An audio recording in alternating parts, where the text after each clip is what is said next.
Good evening from Vietnam. Good morning to you, Professor Richard. Thanks a lot for spending your morning joining our show and share your stories to our global audience. And on behalf of the listeners around the world, we want to say thank you to you. Thank you for inviting me. And since the last trip you came to Southeast Asia, it just you didn't go to my country. So for a little taste of our culture, it's very honored if we can have you to do a little introduction about who you are, the works you are doing for our audience. Would you please do that first? Sure. Who am I? I'm a scientist. I'm a professor. I'm a husband. My wife and I have been together for over 50 years and are still having a lot of fun.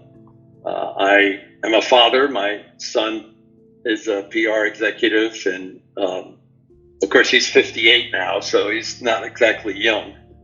And we have a very energetic golden retriever. So although my full-time job is at Case Western Reserve University in Cleveland, Ohio, I live in Boston. We have a apartment, a condo downtown, and we live, right now I'm on the beach on Cape Cod on the Atlantic Ocean, facing the sand dunes. And if you go over the sand dune, the next landfall is northern Portugal. So my parents immigrated from Greece. I grew up in New York City and then we moved out to Long Island for a few years for junior high school and high school until I was 17. Then I moved to Boston to go to school, and I fell in love with Boston, so I consider myself a Bostonian. And I am, in terms of my personal interests, I'm an avid photographer. I have been since I was 9. Wow. And although I only had one photograph published, but I take a lot of photographs of people, things, animals all over the world. I used to play guitar in a group of bands in the early 60s. Really cut that back, way back, and not by 1964 when I went to MIT, because I didn't have the time to keep rehearsing. But I decided a year ago to take it back up. So after 60 years, I'm trying to train my fingers to not be on fire with the pain of and learn all the stretches and all these things. And so far, so good. I mean, my age-related bits of arthritis aren't slowing me down too much. And my work, as you probably know from reading something about me, in my early years at the elementary school in Queens, PS 150, they tried to lead me back 3 times because they thought I was cognitively slow. Part of it was in kindergarten, we had gone to visit my father's family because one of his brothers had died here in New York, in the States. And so we went back and spent 3.5, 4 months in Greece. So when I got back and was in school, I spoke with a slight Greek accent, and I could read Greek letters, but I couldn't read English letters. And they considered that an evidence of some form of retardation. It was long before multiculturalism was popular. And several other times the New York system did that. But fortunately, when we moved out to Long Island, we moved to a small working class community. My father was a waiter my whole life. Eventually owned a little luncheonette or something, but they did a lot of testing when Sputnik went up in 57. And all of a sudden, they discovered that I was really good in math and physics. So the next thing I know, I'm kind of channeled into math and physics.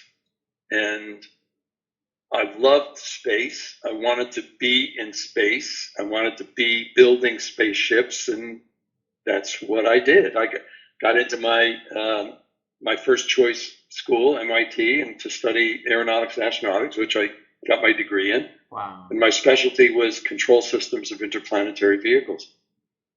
But the catch was that I ran out of money. I mean, as I said, my parents were immigrants. My father was a waiter. They didn't have money. So, and I had some scholarships, and I saved a lot of money enough to pay for a one whole year at MIT through my music work, but I just got tapped out. And at a certain point, both the federal government and the banks said, no more, we're not lending you any more money. So MIT got me a job doing what I was training to do, to work on new spaceships for Northrop Noria in California. It happened also to a few of my other fraternity brothers and one of the other classmates of ours at MIT. So 4 of us went out to California. I worked in LA for 5.5 months for Northrop Noria in the Experimental Gas Dynamics Research Unit. And if you follow American television, this was a department of Sheldons, like Big Bang Theory kind of thing. Everybody was either super smart or scary smart, but we were all weird. We were all nerds, loved numbers, had trouble with the people and relationships, including the managers. And although they offered each of us, including me, a job, as soon as we went back and finished a few more courses, I didn't want to do it. Because of my eyes, I couldn't be in space in those days, in 1966, 67. And the idea of spending my life sitting, in a cubicle, computer programming surfaces for interplanetary vehicles and occasionally talking to test pilots, it wasn't exciting enough. So I went back to MIT. I only had 2 courses I had to take. I'm much too compulsive not to finish what I started. So I actually took 3 more technical courses, but then I used up all the rest of my electives to take courses to prepare me for what I thought would be my next career, which I didn't want to go into engineering or rocket science. I didn't want to go into the restaurant business like my father and every one of my Greek relatives. Every Greek male I knew in New York was in the restaurant business. And I didn't think I was quite good enough to make a living as a musician. So I thought, I'll go into management. Look at these idiots we had, at Northrop. I could certainly do that. So I took this one course from a new professor at MIT who was actually not finished his PhD yet at Harvard, but was finishing it. And it was in a subject that sounded really stupid to me, organizational psychology. But in the description of his course, he said there were no tests. And that made me run to the basement to try to get into his class, because it turns out, I found out later in my psychology doctorate that I'm test phobic, and I've always been test phobic. So anyway, so that decision changed the path of my life. In the course, I was loving the readings and the classwork. I wanted to do a paper on how managers don't help their subordinates. That's where the helping stuff started back in spring of 67. And he said, well, we have some data we've just collected over the past 2 years on how our MBA students, the 28 to 30-year-olds at MIT, were helping or not helping each other. So I said, okay, I'd rather look at real data. So I really worked hard on it. He liked what I started. He offered me a job for the summer. We ended up publishing the article. Wow. In the process, over the summer, he introduced me to these other key figures, faculty at MIT Sloan School.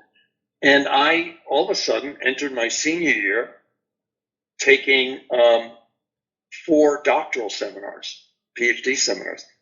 And I didn't really know that was really odd. In those days, in 67, as long as you wore a coat and tie, people, it was how you acted. So one of the professors who I took 2 courses from, who took me under his wing and became a mentor, was Ed Schein, who you may know from process consultation and humble inquiry and all that. Yes. And there were others.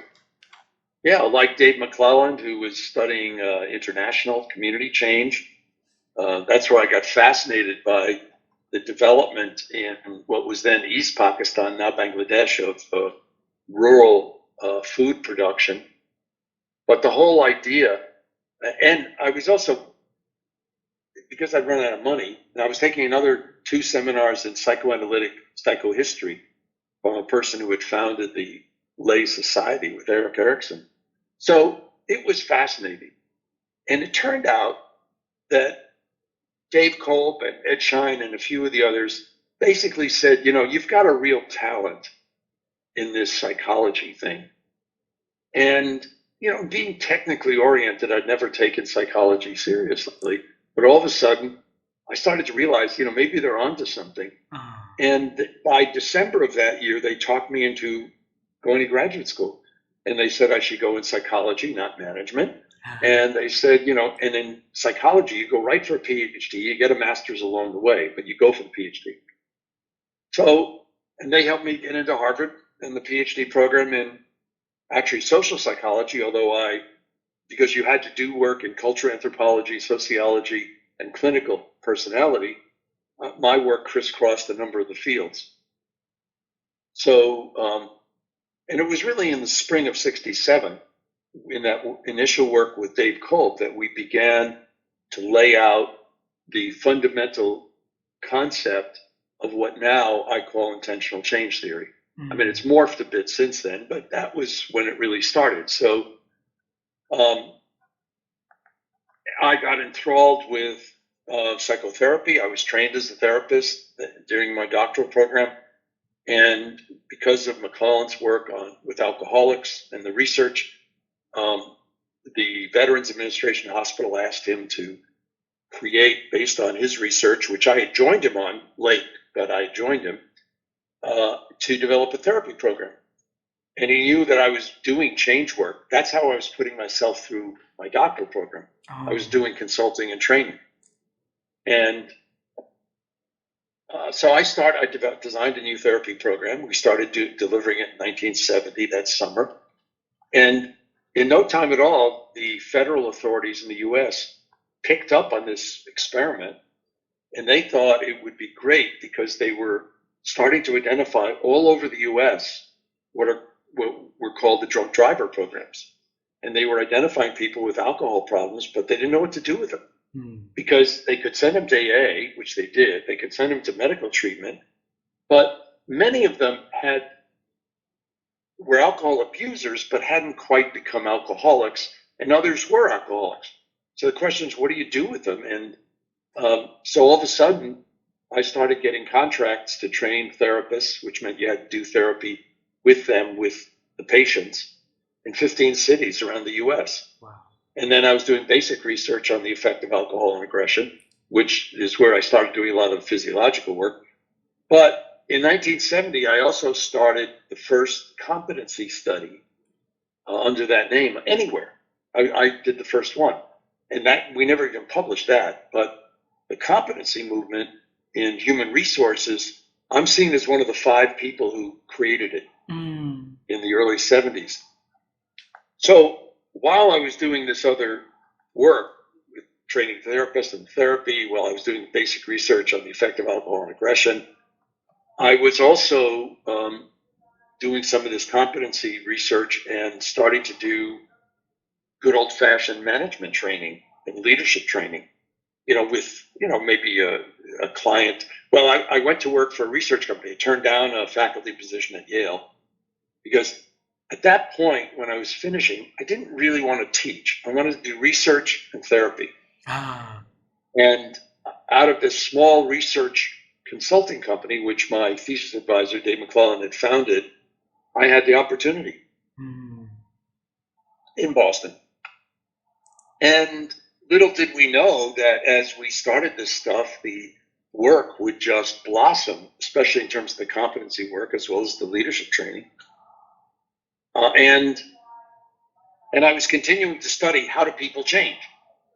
But what was very interesting is that when you work with alcoholics and drug addicts, and I was working in the early to mid 70s, and a lot of the folks were in VA hospitals. They were returning veterans, people who had spent time in your beautiful country, sometimes doing things that weren't so beautiful, but they returned, and many of them were really messed up. All of the, not just social and ethical and political complications of that conflict, that war, wore heavy on a whole bunch of these folks. So that was interesting, but it's very depressing work. And by the late 70s, I felt that I had had enough. I mean, it was hard to get money for the research. Too many of the patients, even though our treatment was helping people, they still, a very high percentage of recidivism. So I decided to shift into another topic that required a multidisciplinary perspective. So I had to use psychology and sociology and anthropology and physiology and medicine to understand, but where I thought we could build people doing better in their lives and their work, building on the competency work.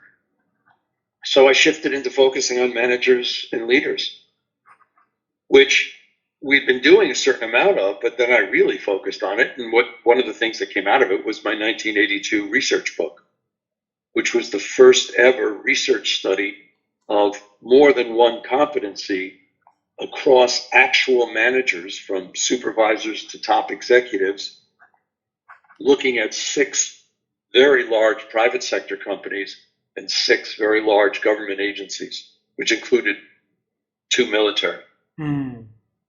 So the book, for a research book, got a lot of attention in a lot of countries. And a number of people were touring, giving speeches, and they focused on my book. And so all of a sudden, that work was just skyrocketing. The company, and I'd been asked to take over running this small company in January of 76 due to some internal political mishigas, as we'd say. And by the mid-'80s, we'd grown to over 110 professionals, most of whom had PhDs. We were a well-established company. We had been approached and had sold us to join with Yankelovich, Skelly & White, at the time, the premier market research company in the world, based in New York City. And then the company that owned them and us sold us to the Sachis, and then I was on the board of that. And by 1985, I was really fed up. I wasn't having enough time to do any research, which in the past, more often than not, I had to do on my own time anyway. So that's when I looked around, and a whole bunch of my colleagues from MIT and Harvard days had gotten faculty positions at Case Western Reserve University, which in the School of Management, the Organizational Behavior Department was famous as one of the few places that studied change. And they offered me a tenured position. So my son was already at university, and my wife and I decided, okay, that's it. So I gave up running the companies, and we moved to Cleveland, and I became a professor in April of 1987, and I've loved it since. Continuing to study how do people change. But because of my background in doing the work, I was very committed to an empirical approach where I thought there was enough concepts or theories. What we had to do was test whether or not people changed. And if they didn't, we shouldn't use that approach. And here I'd been doing psychotherapy, and our program had dropped the recidivism rate 15 to 20%. But still, I mean, even the whole field of psychotherapy had very poor results for the amount of money spent on it. So I continued to study at first, how do we help 25 to 55-year-olds develop the competencies that we now have plenty of data say predict effectiveness in leadership and management and certain professions. And that's what we were doing. And by 2014, we had published 39 longitudinal studies. We had pretty convincing evidence that we were able to help these 25 to 55-year-olds improve their emotional and social intelligence behavior by 60-some%, 1 to 2 years after the course. But it drops off, but at 5 to 7 years out, it held at a 50% improvement. And this was compared to basically zero from leadership training in industry and government, and less than zero in management education, MBAs and all that. So, um, meanwhile, I had started as a part of just trying to earn money. I'd started working with organizational change back in 1970, wrote a paper on that, and had gotten into team change. And then around 2000, started focusing on back onto helping relationships, looking at the dyad. And coaching was a good place to look at it, because everybody who's a manager, parent, leader, helper, whatever, is trying to help people change, at least to motivate them to adapt. Well, what better place to study it than when you have a relationship specifically focused on, somebody changing in some way. So that led to a whole bunch of the coach client research, which included a whole series of fMRI studies. So I got heavily into the neuroscience. Wow. Starting around 2006. So, here we had, and meanwhile, along the way, various doctoral students working with me had studied community development, community change, organization change, team change, and even a couple people had studied country level change. So it became clear to me after I turned 70 that it was time for me to write this all up together, not just separate papers. And then the prior 4 books, including the Helping People Change book, are really written for practitioners, for normal people who care about leadership or change. But I needed to write the research book. So in 2017, I had flushed out a detailed outline, and I started negotiating with publishers. The 2019 book kind of interrupted that, and so I put it aside for a minute and then got back to it. And during COVID, I just felt this is it. Do it or shut up, and so that's led to what I think of as my magnum opus, the new book that's coming out in October from Oxford University Press, The Science of Change, to try to integrate 58 years of my work, but also integrate a lot of other people's work. I mean, I freaked out my editor at Oxford University Press in February when I handed in the finished manuscript, because the references were 100 pages long. Oh my God. So how big is the book? 400 pages? It's about that, yeah. Wow. Or 380 or something. But the thing is, so yes, 50 to 60 of those, of the 900 and something articles referenced or books are mine, and about 30 are those of some of my former students. But the rest are all people that are either colleagues or people I don't know, but it's related research. So this isn't just me telling my story. This is me trying to help us understand, how do we get to sustained desired change for individuals, for dyads or pairs, for teams, for organizations, for communities, and for countries. Beautiful. And that's what the book is about. Beautiful. And Professor Richard, thanks a lot for finally decided to do the finale to release the research book on the 58 years of relentlessly doing your research on this topic. We're gonna talk about that in a minute, but let's travel time together, okay? Because this conversation, we want our audience to understand you from your childhood up to this point, and you've been sharing a lot about it. But we want to know one thing, right. Because by the time you're at MIT, you study about aerospace and stuff. It was my dream when I was a little boy. Be an astronaut and go into outer space seems very cool, but life didn't give me any chance and any opportunity to do anything just nearby, that profession. So when you were little, what was your dream about your future, though? It's very odd. Little being, like 7 to 15 years old, I think my dreams were more based on curiosity. Till I was about 10, we lived in the 6th floor of a apartment building on a whole set of blocks in a section of Queens that didn't have anything green, no grass, no trees. There were a couple trees down by the railroad tracks a few blocks away, but they were all dead. So, and my parents, my father had started university in Greece before he immigrated to the U.S. in 1938, and was within a matter of months recruited into the U.S. Army. So he spent a couple of years in the Panama jungles, and then spent a year and a half landing on Normandy beaches, not on D-Day, after D-Day, and marching through France and Germany. So by the time he got out, he'd met my mother, they'd gotten married, and there was no way he was going to be able to go back to university. So, like I said, he went into the restaurant business in New York City. But he, and even though my mother just graduated from high school, they both loved to read.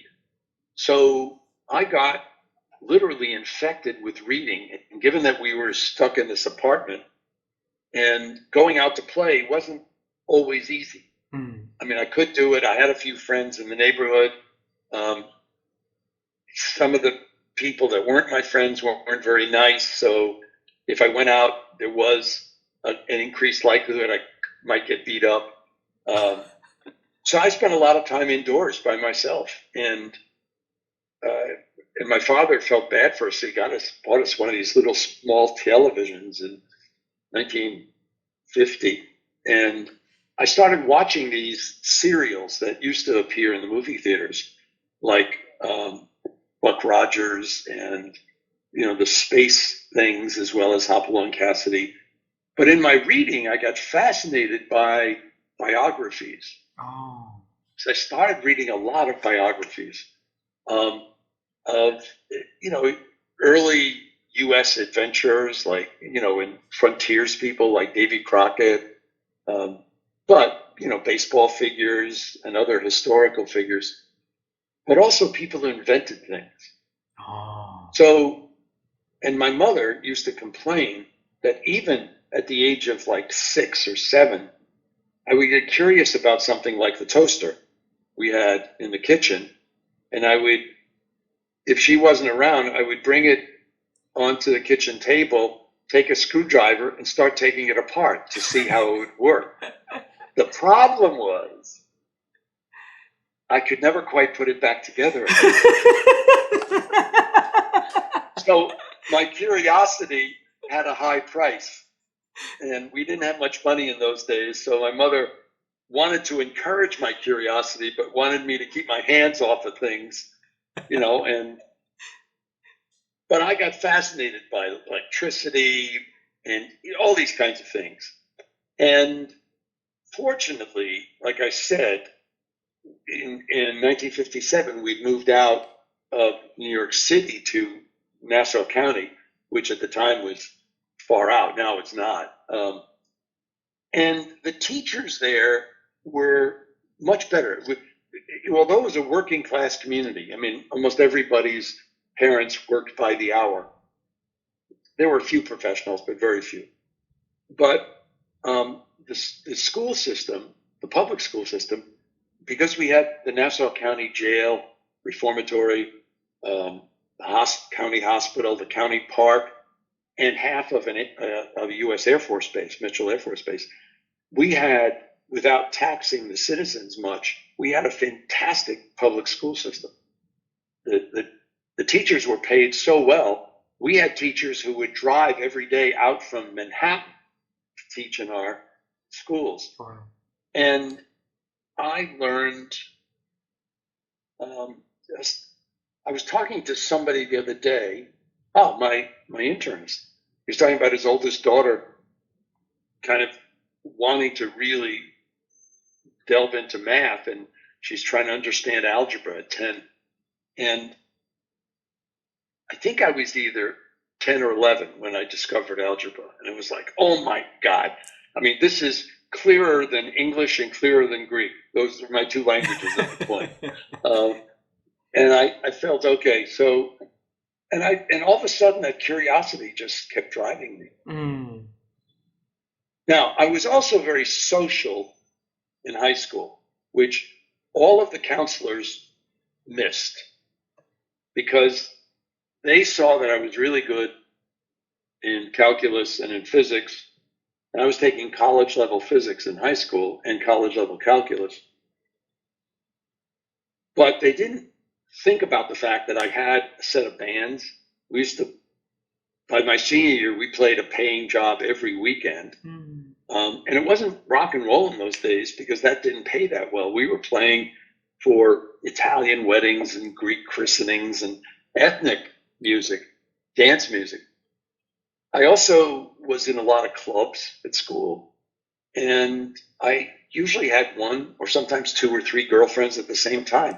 So I was very social, but because everybody was desperately looking for people who were really good at math and science, everybody ignored that. So as I got kind of helped and mentored and got into MIT, fortunately, MIT in those days didn't have enough space to house their undergraduates.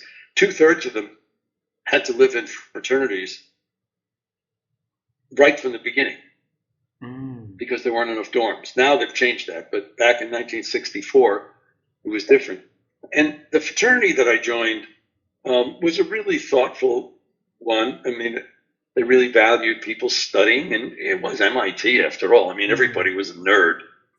Yeah, so, you might take off Saturday night, but sometimes you didn't do that either.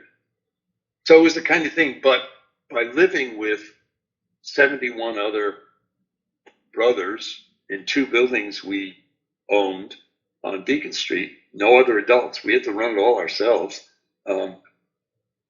It taught me a whole lot about, that I'd started to learn with the music work about relationships. So I think I've always had this driving technical focus, which leads to, in neuroscience terms, a heavy focus on the task positive network neurologically. And it means that because of that focus, I can tune things out. Yeah. As my wife would readily admit.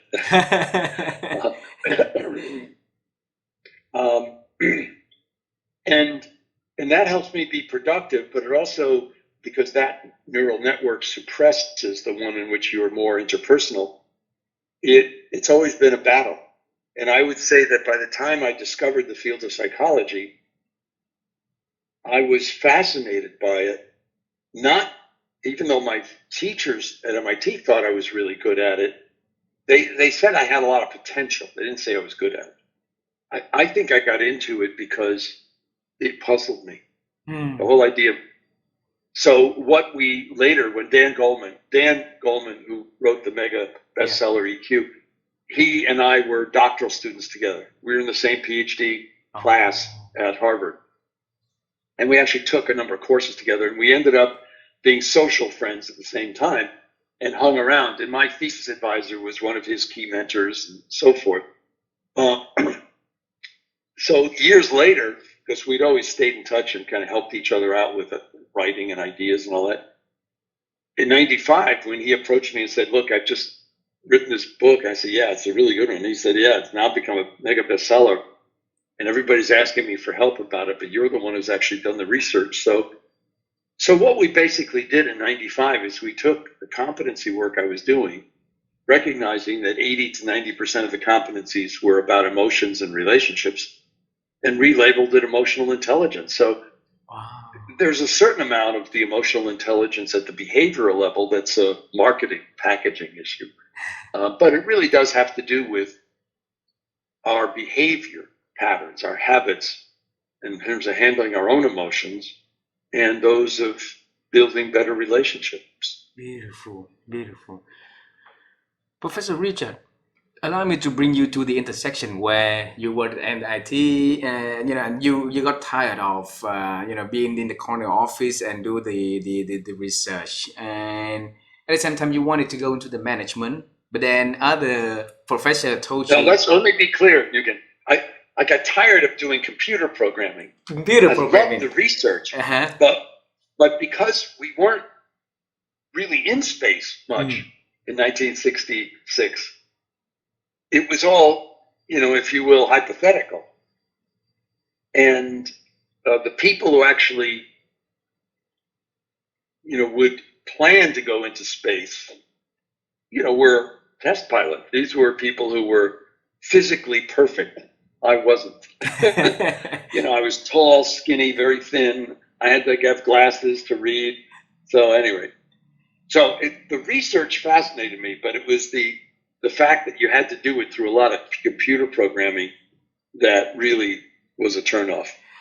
My question was, at that stage, you wanted to go into management, right? And then because I didn't know what else to do. And then your professor told you about psychology. You have some potential to go in there. So it's very confusing because sometimes you want to go somewhere and then somebody else will tell you what else to do, right? So at that moment, there's a lot of message on your head. You're a clever person, a very smart person, very critical thinking person also. Yes.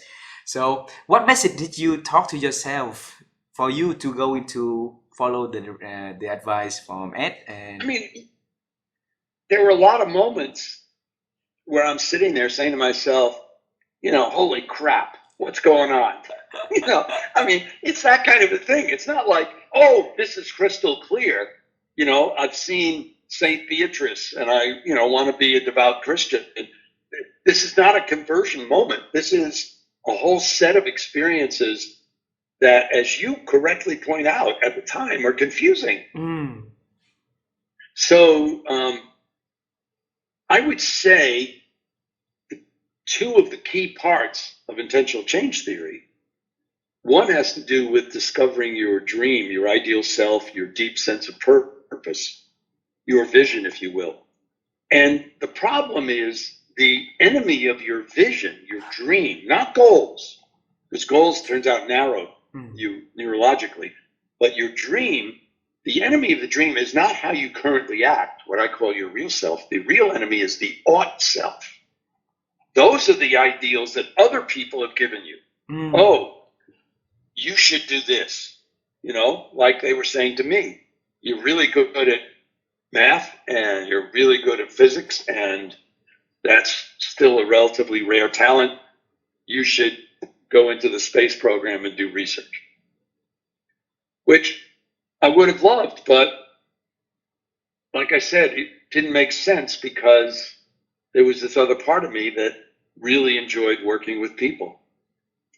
So a lot of times, not just when we're young, but in certain cultures, the process of adult change is peeling back the layers of ought self. Now, as a Vietnamese, you grow up in a culture where you are taught to love and respect your elders. True. Similar to many other Asian cultures, in particular, Chinese, Japanese, Korean. In the U.S. culture, it's quite the opposite. You're taught to be suspicious of people in authority and your elders, and coming out of the Greek culture, you were always taught I was always taught, hammered away at, to be suspicious of anybody who was not Greek, because they were xenos, they were foreigners, they were insensitive and bad people. So I remember my mother telling me time and time again when I was little, you have to fight for everything in life because all of these other people will steal your ideas, they'll take your credit. I mean, and it was not good moral training, but it was good behavioral training because it gave me a lot of self-confidence. But anyway, back to your point. So in your culture, the ought self is really strong. I mean, if you have parents or grandparents who are telling you what kind of profession or job you should do, and you keep being interested in doing another one, there isn't much leeway. So what do? You do what they want you to do because you think that's the right thing to do. So what happens is, and over the decades, I have had many thousands of 40-year-old Asians who are very successful scientists, engineers, executives, physicians, surgeons, dentists, say, I don't want to do that anymore, including Indians. I did that because my parents wanted me to do it, but that's not where my heart is. And so the whole idea of these midlife crises got me puzzled about how this kind of operates. And the oppression of the ought self is huge. So whether or not the oppression comes in terms of a totalitarian government saying, you scored this on the test, you have to go to this, or comes from loving parents saying, I think you should be an engineer, I think you should be a physician. And all of a sudden, you want to learn to play the cello and be a cellist. And that's, well, prior to Yo-Yo Ma, but that was seen as ridiculous. Understood. Or, so that was one thing that I learned in those number of years. And it was not like it came to me in a burst of light. It came through a whole bunch of conflict. And at that stage in my life, probably a lot, I was drinking too much. So there was, and it was the late 60s and early 70s, and we were doing other substances, even before it was legal in Boston. So there are a lot of these kind of stupefied moments in which you're trying to figure out, alleviate some of the pain or conflict. So part of it's that. And that became increasingly emotionally clear to me. And as I discovered, I really wanted to work with people about helping them change their lives and build better families, not just be more effective at work, but be better person. The other thing that became very clear, and we missed it on our early models of the change process, was how important other people were as what I would call today coaches or mentors. Because none of this would have happened if a number of people didn't take me under their wing, as we say, and help me develop. Beautiful. And that's why by 2000, I refocused a lot of my actual new research projects on the coaching and helping. I mean, some of my doctoral students were studying physician-patient relationships. Some were studying teacher-student relationships, some therapist-patient, etc. So when the 2019 book was developing, Melvin Smith and my two faculty colleagues and Ellen Van Osten, and I said, this isn't just about coaching as a role. This is about coaching as a process. Coaching as a process. How do you use coaching as a verb? How do you coach someone to be motivated to improve their life or become a better parent or have their children feel good about themselves instead of guilty all the time? Or how do you make somebody more innovative? How do you help people in their communities give everyone in the community a chance at a better life, not just an elite? So I think those two discoveries turned out to be absolutely pivotal because neurologically, those are the two levers into opening a person up to learning or change. And we used to think specific goals were really important. Turns out they are not. They do the opposite. They help later, when you're ready to focus. But in the early days, you shouldn't focus too quickly. And so vision, purpose, not goals. And then the second thing is these caring relationships. We called them resonant for our 2002 book. But they're relationships in which you and the other person care about each other. And you're not caring about them because they're a human resource or they're instrumental. Again, instrumental thinking is a different neural network. But being open to a person, to caring about who they are and how they're feeling and what their dreams are, Melvin Smith and I started using an expression, which then Ellen joined us and we featured in that 2019 book. But he and I started writing about this in 2003, about the difference between what we called coaching with compassion versus coaching for compliance. Oh. And coaching with compassion is when you coach the other person to their dreams and values. But coaching for compliance is what most people do. Well intended. Well, I want you to act more like this. You're not applying yourself. You're not motivated enough. You're not enough of a team builder. All of these things that are imposition and what we would call you becoming a helping bully. Helping bully. If it comes from your parents or your boss, you might say, okay, I have to listen to you. But how are you really listening to them? Like this. Yeah. You're not. So one of the implications that we then continue to discover is that feedback is more often than not harmful to the change process than helps. Oh, really? Interesting. Think about all of the people who have given you feedback. Again, regardless of their intention, were you open and ready to hear it? Sometimes.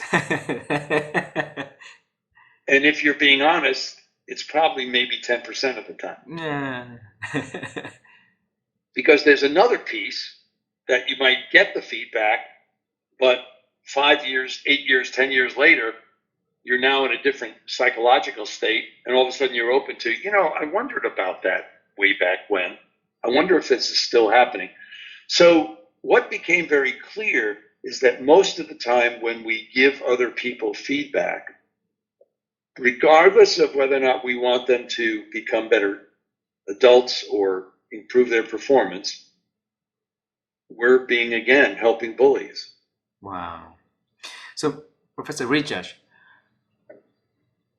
how could you relentlessly doing this research for almost 60 years?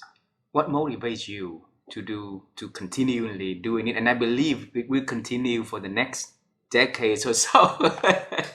Right. If I live that long, right. And I'll be 78 in a month and a half, so I always have to be a little more September or August? August 1st, October 1st, rather. October 1st. October 1st. 2 months. Right? Oh, okay. So, but I have to go back to this thing. There's two things.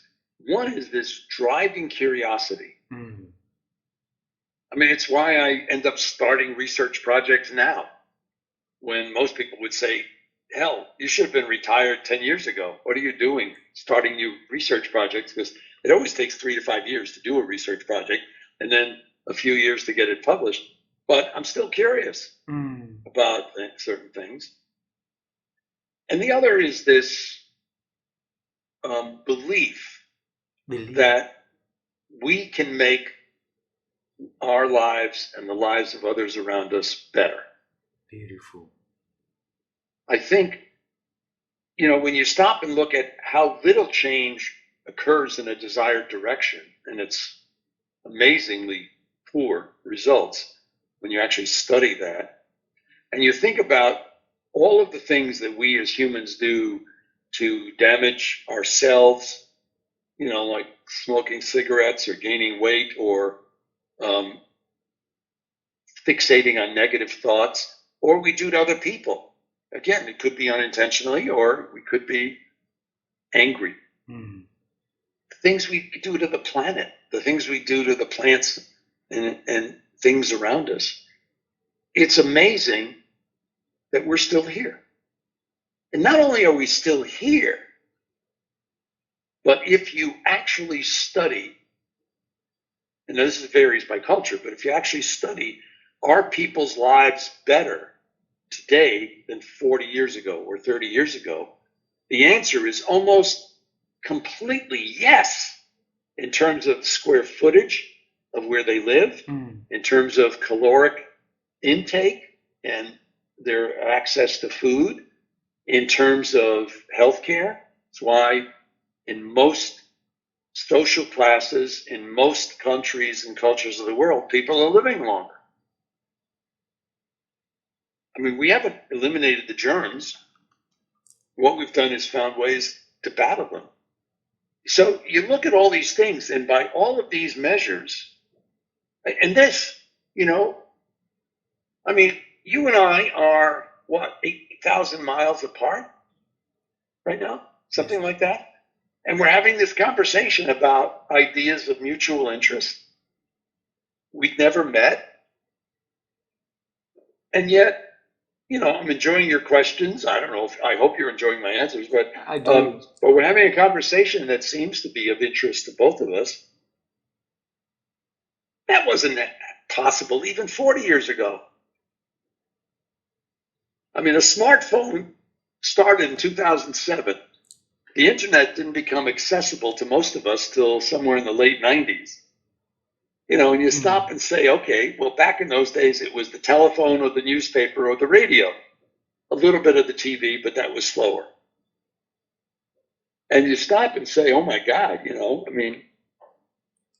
so I look at all of that and I say, yes, there are a lot of things that are wrong that we have to work on and fix. But we're still here. We're still here. And we're still here and doing better than ever before, not for every person, but for more of us than ever before. A higher percentage of the population of the earth does not live under horrendous, life-threatening conditions as they did 100 years ago or 200 years ago. True. So you put all that together, and why? It's because as humans, we're very innovative and adaptive. Beautiful. And if my work can help people do that, can help people make that a little bit better, faster, more compassionate, then yes, that's what I'm going to keep working on. Beautiful. Professor Richard, recently my wife and I are interested on the topic of aging and wisdom. Okay, because we've been conducting several interviews with experts on this area, and since we're on the conversation like this, it's gonna be very full of me if I'm not picking your thought on this. Okay, so a part of change. Now, did you and your wife become interested in this because you feel like you're getting older? Because you don't look like you're getting older. I think I'm 42 at the moment, but compared to my peers, I think of people in their 60s as youngsters. So it better prepare for it, right? Prepare for it, and I think that okay. I got so lucky during the pandemic to get so many good conversations like this, and this helped me to expand the world of thinking. Yeah. And I just feel like that it's my obligations to also, shed some insights. Great. Yeah. So you're a good example. What the pandemic taught us was that, again, life is frail. Yeah. And things can happen not through anything that we did bad. The other thing that's happening, as somebody who's, 40-ish, is you and your wife are both at a classic second midlife crisis stage. Now, I'm not saying it is a crisis for you, but it is a normal transition where you start to look around and say, well, what else is there in life? When you're in one of these periods that one of my former doctoral students who's now on the faculty at Bucknell, Udayan Dar, and I have been studying, he took the lead on, is liminality. When you're in this in-between space. When that happens, you very often look around you. I mean, if you're on top of things, if you're scared by it, you just drink or eat too much or gamble. But if you're in a healthy place, you start to look around and you start to notice your parents are not as active as they were. At 40, you may or may not still have your grandparents alive. I do. You do? Well, that's even better because it's amazing that they're still alive, but still, they've got to be moving slower. Yeah. So all of a sudden, your sensitivity to the fact that life isn't eternal um, despite certain Marvel movies about superhumans. I think it makes sense that you'd be interested in this process. And I'm hoping that what you and your wife spend time, I should say, not more, spend time thinking about is how people morph their sense of purpose and vision as they age. Mm. Because I think the people that maintain an active, energetic life have allowed themselves to change. They haven't stayed rigid. So how could you do that for yourself? Well, first, you have to be at a place where you're willing to reflect. And not everybody is reflective naturally. Second, so be at a place, at a stage in your life. So it's better if you hit it at one of these 7 to 10 year cycles that I call the midlife crisis transition times. It often happens, around the 0 years, 30, 40, 50, 60, 70, 80, 90. But it also happens when something external hits. Now, it could be negative, like a pandemic, or, a close friend dies of a heart attack. Or it could be something positive, like the birth of your first child or your second child. Using those moments to say, okay, let me think about what life means is a very, very strong positive. The second ingredient, going back to vision and relationships, is it really is healthy to talk to others who are going through something similar. So it doesn't mean you always have to talk to a coach or a mentor. It could be talking to some peers who are having the same experiences. I think the future of what we call peer coaching in groups is huge, where people get together to talk. Yeah. So those two ingredients seem to help the neurological and hormonal systems that allow the human mind and spirit to be open to a new idea. Beautiful. And I believe that one too. Because I'm coming from the company called Adecco, and then we are the human resource biggest company in the world. We have a company called Ezra, right, which is the digital coaching company. Oh yeah, I know. Actually, the head of research is Jonathan Passmore. Jonathan Passmore, I interviewed him also. Yeah, he's a good friend of mine. Oh, beautiful. Yeah. Yes, Jonathan Passmore just came to Ezra a few months ago. So he was with from Coach Hub. Yeah. Right. So we have a vision. We believe that coaching will help people human flourishing, and I deeply believe that one too, Richard. And I think the CEO would love to meet people like you. Nick is very open to learning and to embody something new to the platform. So I'll introduce him to you. If it could be something. Where is he based? He's based in London, but he travels around the world. Oh. Okay. Well, the other thing I was going to say is, if an opportunity comes up for a live speech, I enjoy doing that too. Absolutely. Especially if it's in an exciting place like Ho Chi Minh City or exactly. London. That's what I. Anyway, I have to say I have a graduate student who was waiting for me to call at 10. Okay. That I'm sure is starting to feel very nervous. So I apologize. I don't mean to rush it. This is a delightful conversation. It is to me. Thank you very much, Professor Richard. Tell your student I said sorry to keep you on the line for so long. Okay, say hello to your family, and then I look forward to us being in person. And to your wife. Yes. And please let me know when you are going to post the podcast, because then I can use my social media to announce it also. Absolutely. You have a wonderful day. Well, thank you for a delightful conversation. Thank you for all the insights. Bye-bye.